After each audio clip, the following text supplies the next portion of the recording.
పరిగెస్తున్న మన ప్రియతమ నాయకులు శ్రీ కన్నా లక్ష్మణ్ గారిని మాట్లాడాల్సిన కోరుతున్నాం. పెద్దలు, మన భారత ప్రధాని ఈ రోజున ప్రపంచ దేశాల్లోనే ఒక హీరోగా ఏదైతే మనం మన దేశానికి సింహం అనుకుంటున్నామో, పుల్వామా ఇన్సిడెంట్ తర్వాత కక్ష తీర్చుకుంటామని చెప్పేసి పాకిస్తాన్ మీద దెబ్బ తీసి భారతదేశ సత్తా చూపించినటువంటి మన భారత ప్రధాని పెద్దలు నరేంద్ర మోడీ గారు రెండవసారి ఆంధ్రప్రదేశ్ వచ్చిన సందర్భంగా వారిని నేను హృదయపూర్వకంగా ఆంధ్ర రాష్ట్ర ప్రజల తరపున ఆహ్వానం పలుకుతూ, నాకన్నా ముందు మాట్లాడినటువంటి పెద్దలందరూ కూడా 2014 తర్వాత ఆంధ్ర రాష్ట్ర విభజన తర్వాత 10 సంవత్సరాల్లో ఈ రాష్ట్రానికి అనేక సంస్థలు కానీ, గ్రాంట్లు కానీ, ఇన్ఫ్రాస్ట్రక్చర్ కానీ ఇవ్వాలి అని ఉంటే 5 సంవత్సరాల్లోనే ఈ రాష్ట్రానికి విద్యా సంస్థలు కానీ 11 విద్యా సంస్థల్ని చట్టంలో పెట్టి ఇవ్వాలని ఉంటే ఈ రాష్ట్రానికి 39 సంస్థలు 5 సంవత్సరాల్లోనూ ఇచ్చినటువంటి నాయకుడు నరేంద్ర మోడీ గారు.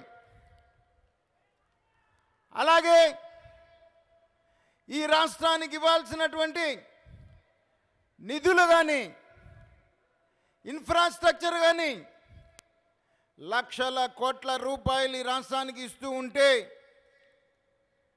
వచ్చిన ప్రతి రూపాయి కూడా అవినీతికి పాల్పడుతూ జన్మభూమి కమిటీ సభ్యుడి దగ్గర నుంచి ముఖ్యమంత్రి కుమారుడు దాకా ఈ రాష్ట్రాన్ని దోచుకు తింటూ వాళ్ళ దోపిడీని, అసమర్థతని, అరాచకాన్ని కప్పిపుచ్చుకోవడానికి తనకు సపోర్ట్ చేస్తున్నటువంటి పచ్చ మీడియాతో నరేంద్ర మోడీ గారు ఈ రాష్ట్రానికి అన్యాయం చేస్తున్నారనేటువంటి ఒక దుష్ప్రచారం ఈ రాష్ట్రంలో చేసి, ఆ దుష్ప్రచారం మధ్యలో 2019 ఎన్నికల పబ్బం గడుపుకోవాలని చూస్తున్నటువంటి ముఖ్యమంత్రిని ఆటలు చల్లవు అని చెప్పేసి నేను చెప్తా ఉన్నాను. ఏదైతే నిన్నటిదాకా రైల్వే జోన్ ఇవ్వలేదని చెప్పేటువంటి పెద్దలు ఇవాళ రైల్వే జోన్ ఇస్తే ఆదాయం ఒరిస్సాకి వెళ్తుందట. ఎవరో తెలియని చిన్న కార్యకర్త మాట్లాడితే ఒప్పుకుంటాం, కానీ ఎంతో అనుభవం ఉంది నాకు. 40 సంవత్సరాల అనుభవం ఉన్నటువంటి నాయకుడిని, ఈ దేశంలో నాకన్నా అనుభవం లేనటువంటి వ్యక్తి, అనుభవం కలిగిన వ్యక్తి ఇంకొకరు లేడని చెప్పేటువంటి ముఖ్యమంత్రి, 14.5 సంవత్సరాలు ముఖ్యమంత్రి చేసినటువంటి వ్యక్తికి రైల్వే ఆదాయం రాష్ట్రాలకు వస్తుందని చెప్పేసి చెప్తా ఉంటే ఇతని అనుభవం ఎంతవరకు మనం ఆలోచించాల్సినటువంటి అవసరం ఉంది. నేను గత 6 మాసాలుగా చెప్తా ఉన్నాను, ఈ రాష్ట్ర ముఖ్యమంత్రి మానసిక వ్యాధితో బాధపడుతూ ఉన్నాడు. మానసిక వ్యాధితో బాధపడుతున్నటువంటి వ్యక్తి ముఖ్యమంత్రిగా పనికొచ్చేటువంటి పరిస్థితి కాదు.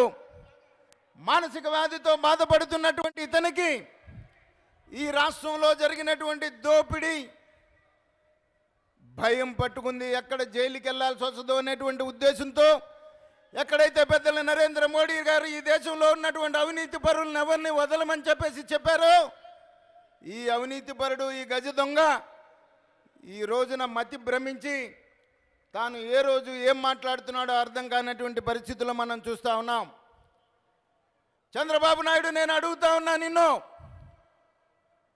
నీ జిల్లాలో ఉన్నటువంటి కాణిపాకం విఘ్నేశ్వరుడు సాక్షిగా నువ్వు స్పెషల్ ప్యాకేజీకి ఒప్పుకోలేదా? నువ్వు ప్రమాణం చేస్తావా అని ఛాలెంజ్ చేస్తా ఉన్నాను. నీకు దమ్ముంటే నువ్వు ఈ రాష్ట్రానికి స్పెషల్ ప్యాకేజీ నేను ఒప్పుకోలేదని చెప్పేసి నువ్వు చెప్తూ ఉంటే, అదే నిజమైతే నువ్వు కాణిపాకం వినాయకుడు సాక్షిగా నీకు దమ్ముంటే ప్రమాణం చేస్తావా అని చెప్పేసి నేను అడుగుతా ఉన్నాను. నిరంతరం అబద్ధాలతో, మోసాలతో, అవినీతితో నీ చరిత్ర అంతా నీకు కలిసినటువంటి నువ్వు ఈ రోజున నరేంద్ర మోడీ గారిని విమర్శించేటువంటి స్థాయి నీకు ఎక్కడుందని చెప్పేసి నేను అడుగుతా ఉన్నా. ఈ రోజున ప్రపంచ దేశాలన్నీ కూడా నరేంద్ర మోడీ గారిని ఒక హీరోగా చూస్తూ ఉంటే, ప్రపంచ దేశాలన్నీ కూడా తన దౌత్య నీతికి దండం పెడతా ఉంటే, నువ్వు పాకిస్తాన్ ప్రధానమంత్రి మాట్లాడినటువంటి పలుకుల్ని నీ నోటి ద్వారా నువ్వు పలుకుతావు. నువ్వు పలికినటువంటి పలుకుల్ని ఈ రోజున పాకిస్తాన్ పార్లమెంట్లో నువ్వు మాట్లాడినటువంటి మాటల్ని పాకిస్తాన్లో ట్రెండ్ చేసేటువంటి పరిస్థితికి వస్తే ఈ రాష్ట్రంలో ఉన్నటువంటి ఇతను దేశద్రోహ నేరం కింద పరిగణింపబడడా అని చెప్పేసి నేను అడుగుతా ఉన్నా. ఇటువంటి వ్యక్తి ఈ రాష్ట్రానికి ముఖ్యమంత్రిగా కాదు, కార్పొరేటర్గా కూడా పనికిరానటువంటి వ్యక్తి 2019లో ఖచ్చితంగా నరేంద్ర మోడీ గారి నాయకత్వంలో ఖచ్చితంగా ఈ రాష్ట్ర ప్రజలు బుద్ధి చెప్తారని చెప్పేసి నేను ఈ సందర్భంగా తెలియజేస్తూ, మరొక్కసారి వీర జవాన్ల యొక్క ఆత్మసాక్షిగా వాళ్ళ ఆత్మ శాంతి చేకూరేలాగా ఏ రోజైతే ఆ రోజు మీరు చెప్పారో ఖచ్చితంగా మీ బలిదానానికి పగ తీర్చుకుంటామని, పగ తీర్చుకొని ఇక్కడికి వచ్చినటువంటి మీ అందరికీ మీ నాయకత్వానికి మేము నమస్కారం తెలియజేస్తూ సెలవు తీసుకుంటున్నాను. భారత్ మాతాకి, భారత్ మాతాకి.